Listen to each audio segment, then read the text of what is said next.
राह रास्त आपको लिए चलेंगे। अमीर तहरीक लब्बैक पाकिस्तान हाफिज साद रिजवी इस वक्त न्यूज़ कॉन्फ्रेंस कर रहे हैं। बददिल होकर किसी और रास्ते की तरफ जाएं, यही हमारी पहली बुनियादी गलतियां थी और जो गलतियों ने हमें बलोचिस्तान में वो दिन दिखाने पड़े, खुदा न खास्ता कि अब बलोचिस्तान में अफरा तफरी फैली। फिर यही वो दिन थे जिन गलतियों की वजह से सिंधी भाइयों ने सिंधु देश का नारा लगाया और पख्तूनों ने एक उस तरफ तालिबान स्टाइल में उधर जाने की कोशिश की और एक मुल्क के खिलाफ। तो हम ये कहते हैं कि अपने बच्चों के खिलाफ अगर कोई कार्रवाई जो जुर्म जिनसे हुआ है या जो मुलविस हैं उनको लाएं, उनका ट्रायल करें, उनको कोर्ट्स में लाएं, उनको जनाब सजा दें। लेकिन इस तरह मजमूई तौर पर कौम को पीसना, इसके हम मुकम्मल खिलाफ हैं, क्योंकि हम तहरीक लब्बैक 5 क्रैकडाउन बर्दाश्त कर चुकी है। हमें पता है कि इसकी कीमत क्या देनी पड़ती है, घर वालों को क्या देनी पड़ती है, बच्चों को क्या देनी पड़ती है, खवातीन को क्या देनी पड़ती है, इसकी कीमत तालीम को क्या देनी पड़ती है, सेहत को क्या देनी पड़ती है। इसलिए हमें सबके खिलाफ है। इंशाअल्लाह तहरीक लब्बैक पाकिस्तान 22 मार्च को भरपूर कराची से इस्लामाबाद मार्च करेगी और अपने मुतालबात इंशाअल्लाह हुकूमत वक्त से मनवाएगी। ये बता दें कि आप क्योंकि पीडीएम में नहीं शामिल हैं जी, तो आपको ये पता होना चाहिए कि दफा 144 लगी है और सरकारी मशीनरी जो है हुकूमत आपके खिलाफ इस्तेमाल करेगी। दफा 144 सिंध में नहीं लगी हुई अभी तक, आपकी लगी हुई इस्लामाबाद में लगी है। इंशाल्लाह जब तक हम वहाँ पहुंचेंगे इस्लामाबाद के हालात हमारे आने से निकलने से बहुत बेहतर हो जाएंगे। अगर कोई शख्स इद्दत में खतून से शादी कर लेता है उस हवाले से मजहबी हवाले से क्या आप कहते हैं, और उसी शख्स की अगर बेटी जो ड्रिया है उसके साथ अगर उसको ना रखा जाए उस हवाले से इस्लाम क्या कहते हैं? इस हमारे मुफ्तियान किराम ने इसके ऊपर फतवा दे दिया हुआ है। ये बड़ा हसास और नाजुक मसला है। मैं ये समझता हूँ कि आप मजहबी तौर पर इसको इस्तेमाल करके इमरान खान के खिलाफ न जाए। इमरान खान की और बहुत बड़ी गलतियां हैं जिनको लाया जाए। इसमें तो इमरान खान अगर तौबा कर लेगा तो उसको माफी मिल जाएगी, फिर हम क्या करेंगे। मसला यह है कि उसने बुनियादी कौम के साथ जो किया है उन पर बात की जाए। ये तो उसका अपना जाती मसला है जिसको मुफ्तियान बिठाकर समझा सकते हैं। आपने ये कहा है कि जब हम इस्लामाबाद तक पहुंचेंगे तो जिस दफा 144 लगी हुई है वो खत्म हो जाएगी, तो क्या कहीं कोई बैकडोर को रास्ते हैं या कुछ इशारा है? जैसे कि अक्सर आप पे इल्जाम लगाया जाता है कि एक ऐसी जमात है जो किसी को इशारे पे चलती है या इसको सिर्फ इसी तरह की जो हरकत है उसके लिए खड़ा किया गया, क्या कहेंगे? देखें, तहरीक लब्बैक ये समझती है कि मुल्क में हर वक्त तो नहीं 144 लग सकती ना, मुल्क में वो वक्ती तौर पर लगाई गई है और पहले भी लगती रही है कुछ दिन के लिए, तो खत्म हो जाएगी। तो अभी बहुत सारे दिन पड़े हैं हमारे इस्लामाबाद पहुंचने तक और इंशाल्लाह तहरीक लब्बैक ने कभी ऐसा कोई काम नहीं किया जिसकी वजह से दफा 144 को बरकरार रखा जाए। जनरल इलेक्शन को भी आपने अपनी इस मुहिम का हिस्सा बनाया, क्या आप ये भी चाहते हैं, डिमांड है आपकी जनरल इलेक्शन के हवाले से? जनरल इलेक्शन के हवाले से हमारी ये डिमांड है कि इलेक्शन इकट्ठे हों और अपने वक्त पर हों। जब इंशाल्लाह ये हुकूमत की मुद्दत पूरी हो जाएगी फिर इंशाल्लाह उसके ऊपर भी बात होगी। अच्छा आप ये बताइए, एक शख्स झूठा हो, देरी तवाज़ुन ठीक ना हो, तानी भी हो और गैरुल्लाह को सज्जे भी करता हो, तो आप समझते हैं कि ऐसे शख्स की अताअत करना हलाल है या हराम है?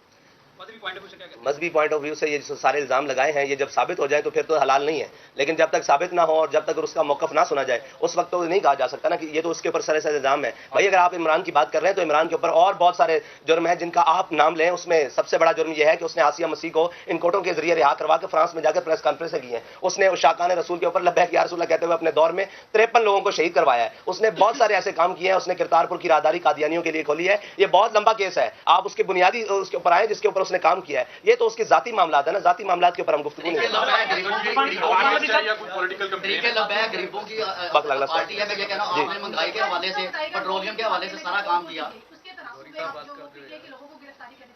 आपको क्या लग रहा है ये मकाफाती अमल नहीं है कि जब पीटीआई की हुकूमत थी उन्होंने भी ऐसी सियासी जमातों के साथ इस तरह किया था, उनके साथ इसी तरह? जी बिल्कुल, ये मकाफात अमल भी है और ये उनकी सियासी गलतियां भी हैं जिनका उनको खमियाजा हर तौर पर भुगतना पड़ेगा कि उन्होंने अपने कौम के बच्चों के साथ क्या किया। उस वक्त भी हमने कहा था कि तिलकल अय्यामुन नुदाविलुहा बैनन्नास, अल्लाह ताला लोगों के दरमियान दिन फेर देता है। जिस चीज़ का जिस बात का इल्ज़ाम उन्होंने हम पर लगाया, ये फौज मुखालिफ है, ये रियासत मुखालिफ है, ये अमेरिका से फंडिंग ले रहे हैं, वो कौन सा इल्ज़ाम बचा है जो इनके ऊपर नहीं आ रहा। तो इक़्तिदार में रहने वालों को आज भी हम जो इक़्तिदार में उनको भी कह रहे हैं कि भाई आप भी ख्याल से चलो, कल ये दिन आपके ऊपर भी आ सकते हैं। हम तो 5 मरतबा भुगत चुके हैं।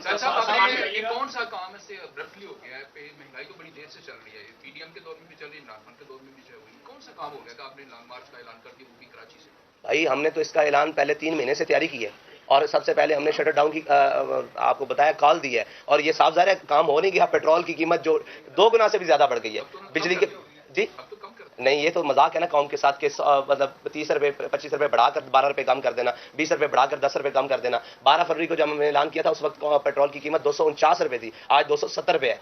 आप ये देखें ये कौम के साथ मजाक है। और इसी तरह डीजल की कीमत उस वक्त आज से 10 या 15 रुपये कम थी जो इन्होंने बैक वक्त 30 रुपये कम किया। तो ये तो कौम के साथ मजाक है कि कोई एहतजाज के लिए निकले तो आप फौरन 10 रुपये 5 रुपये कम कर दें और जब कोई ना बोले तो आप 15-20 रुपये बढ़ा दें। अच्छा हाफिज़ साहब ये बताइएगा, कौम की बेटियों को तो सड़कों पर लाया जा रहा है जबकि खुद अपनी जो बीवी है उनको 7 पर्दों में अदालत में लाया जाता है। ये तो कौम को सोचना चाहिए ना, ये कौम को सोचना चाहिए कि उनकी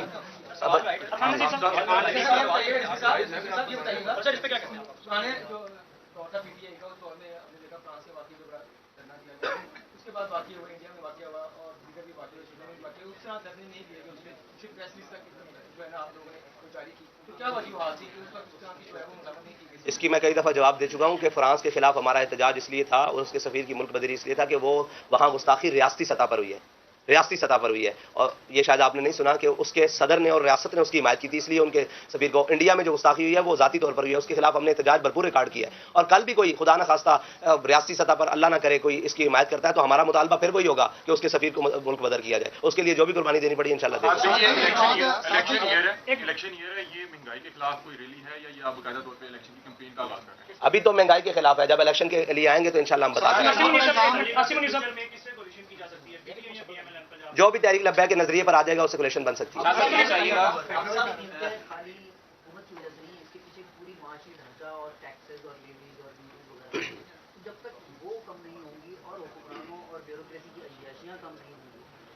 ये एहतजाज बेमाने रहेगा इसलिए कि वो इसी फार्मूले के तहत 5-10 रुपये फिर कम कर देंगे।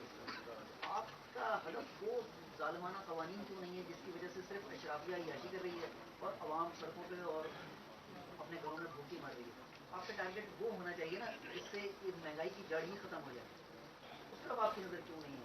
बहुत अच्छा सवाल किया आपने। देखें, हमने फार्मूला दिया, हमने ये कहा कि आप 800-700 सीसी वाले के लिए पेट्रोल की कीमत ये रखें, बाइक्स वालों के लिए ये रखें, बड़ी गाड़ियों वालों के लिए ये रखें। इसकी जद में अशराफिया ही आ रहा है और लोग पूछ रहे हैं कि आपसे किसी ने रब्ता किया? हमसे हुकूमत ने तो रब्ता नहीं किया, लेकिन जो हुकूमत के वो पाले हुए लोग हैं जो इसके कमीशन खाते हैं उन्होंने हमसे रब्ता किया कि आप ये क्या करने जा रहे हैं, आप भी पर लीटर कोई हमसे कमीशन ले लें, हमसे कोई बात कर लें। तो इसका मतलब है हमारा तीर बहदफ हुआ, हमारा तीर बहदफ हुआ। उनको थोड़ी परेशानी का सामना करना पड़ा। वो हमसे कह रहे हैं कि आप हमसे वो ले लें, क्या नाम है उसका, कमीशन लें पर लीटर और आप अपने अकाउंट्स बताएं, हम उनके अंदर पैसे भेजने के लिए तैयार हैं। हमने कहा हमें नहीं चाहिए, हम कौम के साथ खड़े हैं और कौम के लिए पेट्रोल सस्ता करो। दूसरा बात है, हमने एक पूरा वाइट पेपर दिया इनको कि आप जनाब 3000 सीसी 5000 सीसी वाली गाड़ियों के लिए ये पेट्रोल की कीमत रखें और नीचे ये रखें, ताकि गरीब को आसानी हो और अशराफिया को और ब्यूरोक्रेसी को और एस्टेब्लिशमेंट को और जो इसमें मुल्क में मुफ्त चीज़ें इस्तेमाल कर रहे हैं उनके लिए ये कीमतें रखें और उनको ये टैक्सेस लगाएं, ताकि उनको पता लगे कि इसकी कौम को कीमत क्या देनी पड़ती है। आज आप समझते हैं कि आपको मार्च की इजाजत मिल जाएगी जबकि हालात इतने नाजुक हो गए हैं, लाहौर में जमान बारक को बंद किया है, लाहौर वाले परेशान हैं,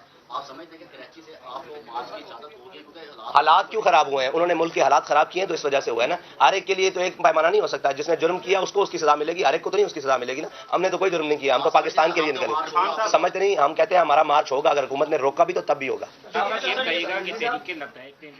किया दफा 144 नाफिज थी, उन पे अमल हुआ, जबकि पीडीएम ने हालिया सुप्रीम कोर्ट के बाहर एहतजाज किया, दफा 144 नाफिज थी, लेकिन उनके साथ तो कोई ये तो दोहरा कानून हम कह रहे हैं ना कि पीडीएम ना इख्तियार करे, और मेरे ख्याल से उन्होंने जंगले भी फैलांगे हैं, उन्होंने जनाब सुप्रीम कोर्ट की बाहर जाकर घेराव भी किया है, तो हम तो इसके सख्त मुखालिफ हैं, इसलिए कि जनाब जब उनके लिए एहतजाज मना है और सुप्रीम कोर्ट के बाहर जाना मना है तो इनके लिए दो कवानीन पाकिस्तान के अंदर बैक वक्त ना दिखाएं जिससे किसी के बयानियों को फायदा हो। अकल का इस्तेमाल करें और फहम फरासत का इस्तेमाल करें और पाकिस्तान को बेहतरी की तरफ लेकर जाएं, ना कि अपनी जाती मफादात की तरफ लेकर जाएं और जाती बका की तरफ लेकर जाएं। सब ये बताइएगा कि आपका ये जो मार्च है ये कराची से 22 को शुरू होगा और कब पहुंचेगा, कितने दिनों में इस्लामाबाद पहुंचेगा, और दूसरा ये भी बता दीजिएगा कि ये आगे जो धरने की शक्ल भी तैयार कर सकता है, कितने दिन का शेड्यूल इसका बता। जी, हमारा रूट प्लान मौजूद है, वो आपको बताएं कि तहरीक लब्बैक पाकिस्तान के अमीर हाफिज साद रिजवी प्रेस कॉन्फ्रेंस कर रहे हैं।